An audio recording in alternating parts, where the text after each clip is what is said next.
ठंडी रोटी। एक लड़का था।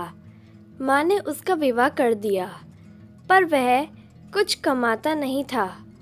माँ जब भी उसे रोटी परोसती थी, तब वह कहती थी कि बेटा ठंडी रोटी खा ले। लड़के को समझ में नहीं आया कि माँ ऐसा क्यों कहती है, फिर भी वह चुप रहा।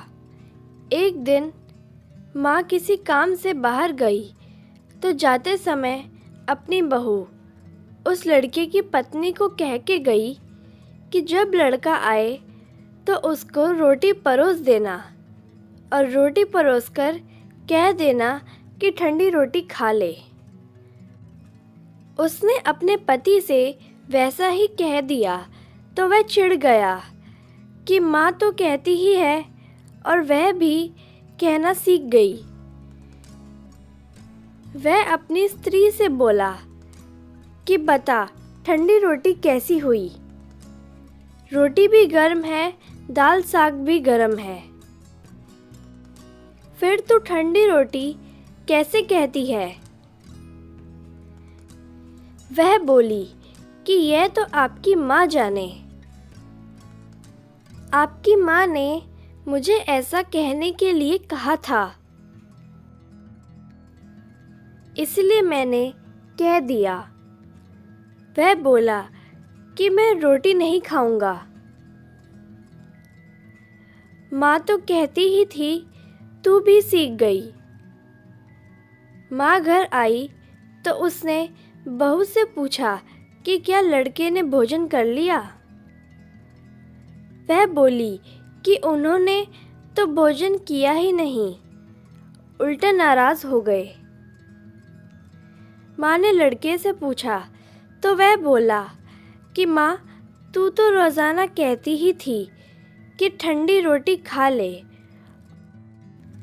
और मैं सह लेता था, पर अब यह भी कहना सीख गई। रोटी तो गर्म होती है, तू बता कि रोटी ठंडी कैसे है। माँ ने अपने बेटे से पूछा कि ठंडी रोटी किसे कहते हैं। तो बेटा बोला, माँ सुबह की बनाई हुई रोटी शाम को ठंडी होती है। बासी रोटी ठंडी और ताज़ी रोटी गर्म होती है।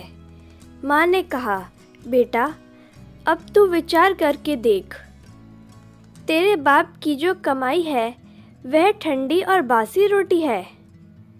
गर्म ताज़ी रोटी तो तब होगी जब तू खुद कमा कर लाएगा।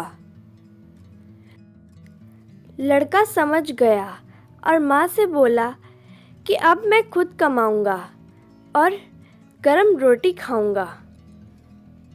इस कहानी से यह शिक्षा मिलती है कि विवाह होने के बाद ठंडी रोटी नहीं खानी चाहिए, अपनी कमाई की रोटी खानी चाहिए।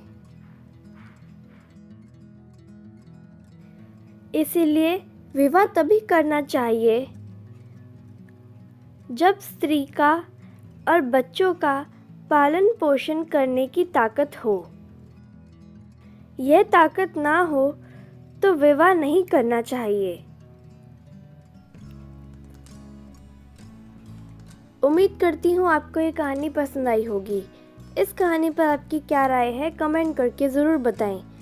वीडियो पसंद आया तो प्लीज़ लाइक करें, शेयर करें, सब्सक्राइब करना बिल्कुल ना भूलिए। वीडियो देखने के लिए, कहानी सुनने के लिए आपका बहुत बहुत धन्यवाद।